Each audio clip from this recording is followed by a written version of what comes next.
Let's jump right into this explainer. We're unpacking Stellantis' Q1 2026 results today, laser-focused on their disciplined financial execution. Okay, let's dive into this. We're covering the 2025 transition, regional performance, growth drivers, Q&A, and the Investor Day roadmap.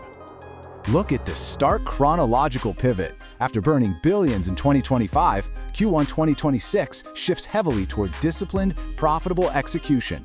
The ultimate proof of this turnaround, 1 billion euros in adjusted operating income, a truly massive signal for us investors.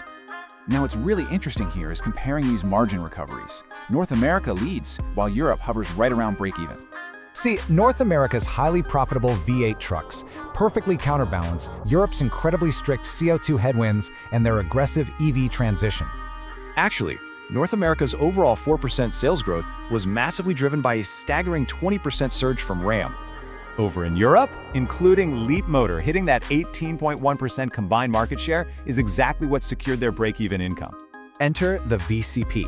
This global program pushes major structural manufacturing and internal logistics efficiencies to structurally boost quarterly profit margins.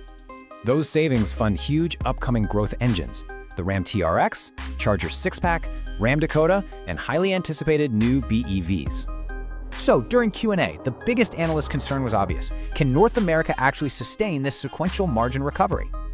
Management firmly said yes. They're banking on strict price discipline and that incredibly lucrative HEMI V8 truck mix. We also grilled them on capital expenditure limits and those looming, highly unpredictable raw material inflation risks.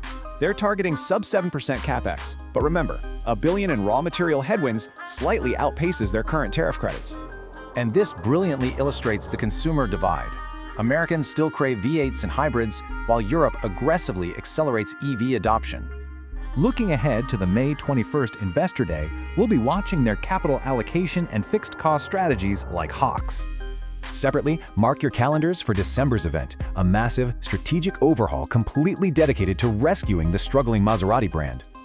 So, the million-dollar question: can Stellantis genuinely sustain this disciplined execution and margin recovery through the rest of 2026?